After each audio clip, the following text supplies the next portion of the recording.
Today special गाजरचा हलवा. तर मुलांनी request केलं, की त्यांना गाजरचा हलवा खायचा होता.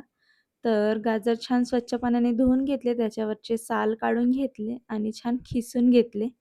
आणि मी जेव्हा काम करत असते, टॉमी माझ्या बाजूलाच बसून राहतो. तर त्याला मी गाजर दिली, तर तो पण खात होता. तुम्ही बघितले असणार.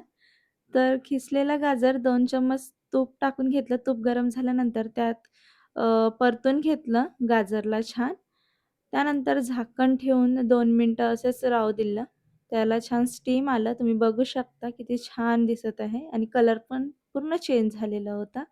त्यानंतर यात मी दूध ॲड केली आणि हे दूध टाकून असंच बनवते मी आणि मला असं फार आवडतं. त्यानंतर साखर टाकले आणि छान मिक्स करून घेतलं. त्यानंतर यात विलायची पावडर टाकून घेतलं. विलायची पावडरने सुगंध खूप सुंदर येत होता आणि खरंच खायला पण खूप टेस्टी होता आणि खरंच ना, अशा पद्धतीने तुम्ही पण बनवून घ्या. एकदा ट्राय करा, तुम्हाला नक्की आवडणार आणि माझं टॉमीला राग आला. कारण त्याला घरात पूर्ण असं सुगंध पसरला होता, तर त्याला पण खायचं होता गोड.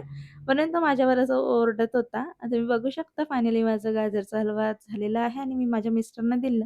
तर माझे मिस्टर पण माझी तारीफ केली, छान झालं म्हणून. यांना गोड जास्त आवडत नाही, तर एकच स्पून खाल्ले आणि मला पण त्यांनी म्हटलं तर चारलं होतं, तर खूप छान वाटत होतं. आजचा मिनी ब्लॉग एवढाच. बाय.